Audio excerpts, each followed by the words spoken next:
बिस्मिल्लाहिर्रहमानिर्रहीम।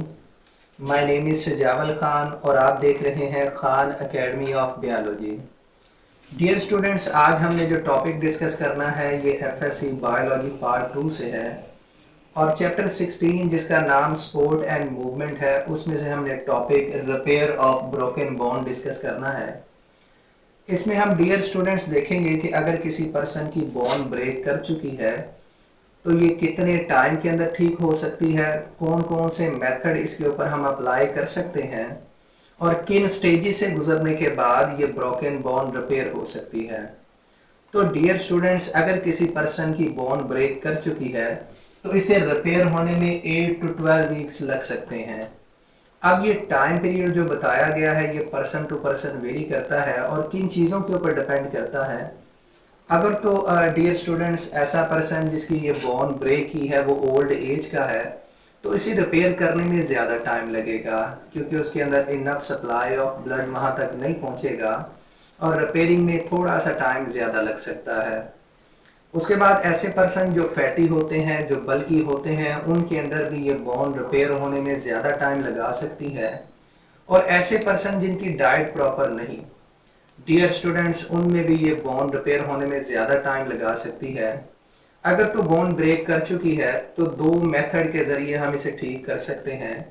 एक का नाम है डियर स्टूडेंट्स क्लोज्ड रिडक्शन और दूसरी को हम कहते हैं ओपन रिडक्शन। इनमें से क्लोज्ड का इस्तेमाल कब होगा और ओपन का कब होता है? डियर स्टूडेंट्स, अगर तो बोन ब्रेक कर चुकी है और ब्रेक करने के बाद सिर्फ 2 पीसीज बनाती है, 2 लार्ज पीस, तो हम क्या करते हैं, फिजिशियन के पास जाते हैं। फिजिशियन नॉर्मली उस बोन को पकड़ता है, रीअलाइन करता है और रीअलाइन करने के बाद उस बोन को आपस में जोड़ देता है। इसमें किसी भी किस्म की सर्जरी की ज़रूरत नहीं पड़ती डियर स्टूडेंट्स। ये हमारे पास मेथड कहलाएगा क्लोज्ड रिडक्शन। हम फर्ज कर लेते हैं ये हमारे पास नॉर्मल बोन है डियर स्टूडेंट्स। अगर ये बोन ब्रेक कर जाती है और ब्रेक करने के बाद ये इस तरह हो जाती है तो इसमें फिजिशियन क्या करता है, वो सबसे पहले इस बोन को खींचेगा और खींच के इसे रीअलाइन करेगा और रीअलाइन करने के बाद इन्हें आपस में जोड़ देगा और यही हमारे पास डियर स्टूडेंट्स क्लोज्ड रिडक्शन कहलाती है। उसके बाद ओपन रिडक्शन कब इस्तेमाल होगी? जब हमारे पास बेटे बोन जो है वो ब्रेक कर जाती है और ब्रेक करने के बाद ये छोटे छोटे पीसीस के अंदर डिवाइड हो जाती है। अब फिजिशियन के लिए पॉसिबल नहीं होता कि वो फिजिकली इसको पकड़े और पकड़ने के बाद इन छोटे छोटे पीसेस को आपस में जोड़ दे।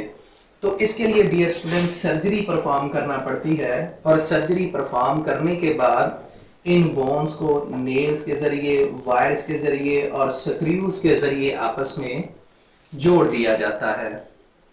उसके बाद चाहे हमारे पास ये जो रिपेयर ऑफ ब्रोकन बोन का मेथड जिसे रिडक्शन कहते हैं, इस रिडक्शन के ज़रिए रीअलाइन करते हैं और इस बोन के ऊपर कैस्ट जो कि प्लास्टर और पेरिस का बना होता है, ये जो है इसकी कवरिंग कर दी जाती है। अब डियर स्टूडेंट्स, इसका मकसद क्या होता है, ये हीलिंग प्रोसेस को इंक्रीज कर देता है। जो बोन हमने आपस में जोड़ी होती है इसे हिलने नहीं देगा, इन्हें आपस में ज्वाइंट करके रखेगा। अगर हम इस कैस्ट का इस्तेमाल नहीं करते तो जो बोन हमने फिजिकली या स्क्रू या वायर की मदद से जोड़ी हुई है तो ये पॉसिबिलिटी हो सकती है कि मूवमेंट के दौरान ये पीसेस आपस से मिसप्लेस हो जाएं, अपनी जगह से हट जाएं और बोन जो है ये प्रॉपरली जो है वो जुड़ी नहीं हो सकती। उसके बाद फर्स्ट स्टेज है जब बोन ब्रोक कर जाती है या ब्रेक कर जाती है। इसमें पहला स्टेप है हमारे पास हेमाटोमा फॉर्मेशन। अब हेमाटोमा फॉर्मेशन के अंदर डेब्रिस का मैस बनता है डियर स्टूडेंट्स। जहाँ से बोन टूटती है वहाँ पर हेमरेज होता है, ब्लड वेसल्स जो हैं ये टूट जाती हैं और वहाँ डेब्रिस इकट्ठा होना शुरू हो जाता है जिसे हम हेमाटोमा फॉर्मेशन कहते हैं। ये हमारे पास डियर स्टूडेंट्स बोन दिखाई गई है जो दरमियान से यहाँ से टूटी हुई है और यहाँ पर ये जो रेड कलर के सर्कल आपको नजर आ रहे हैं, ये रेड पॉइंट्स आपको नजर आ रहे हैं, ये सारे के सारे हमारे पास डेब्रिस होंगे जो यहाँ पर जमा होना शुरू हो जाएंगे और इसी डेब्रिस के मैस को हम हेमाटोमा कहते हैं। तो सबसे पहले डियर स्टूडेंट्स ये ब्रोकन बोन वाली साइड पे बनता है।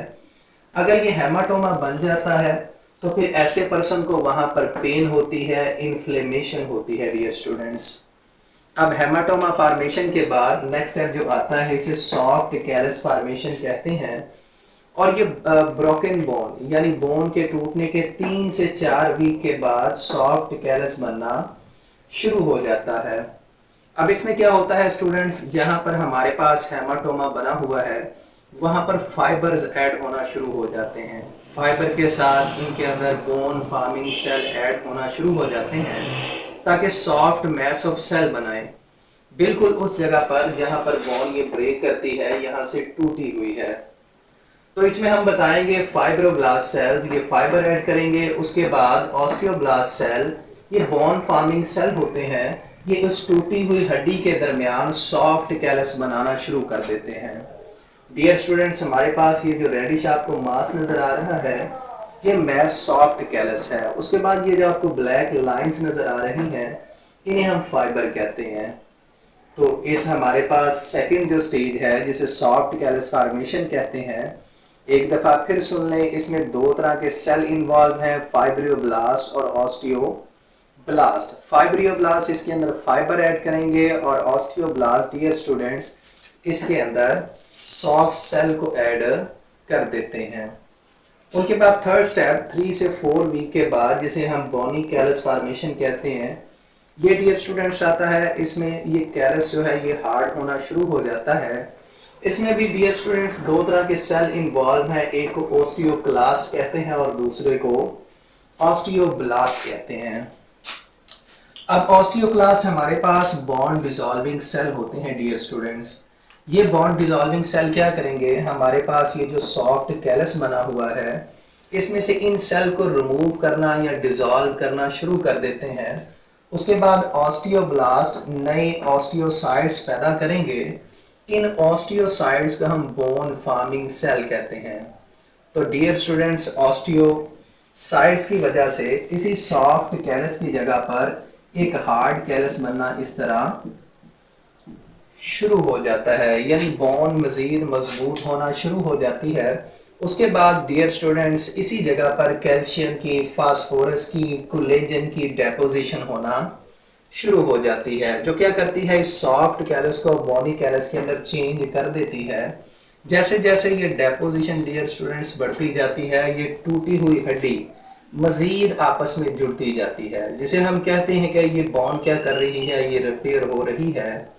और आहिस्ता आहिस्ता डियर स्टूडेंट्स वक्त गुजरता जाता है और वक्त गुजरने के साथ 8 से 12 वीक्स के दरमियान ये बोन टोटली जो है ये रीन्यू हो जाती है, आपस में जुड़ जाती है। इसे हम कहते हैं repair of broken bone. Last वाले स्टेप के अंदर जिसे रिमॉडलिंग कहते हैं डियर स्टूडेंट्स, इसमें ऑस्टियोक्लास्ट सेल इन्वॉल्व होते हैं जिसमें ये बोन प्रॉपरली जो है ये जुड़ जाती है। अब जुड़ने के बाद सम टाइम क्या होता है, कुछ सेल्स इसके एजेस के ऊपर डियर स्टूडेंट्स रहते हैं। ऑस्टियोक्लास्ट सेल हमारे पास इन सेल को यहाँ से रिमूव करना शुरू कर देते हैं। तो ये डियर स्टूडेंट्स हमारे पास बोन बिल्कुल वैसे ही हो जाती है जैसे ये टूटने से पहले थी। तो हमारे पास डियर स्टूडेंट्स ये टॉपिक था रिपेयर ऑफ ब्रोकन बोन।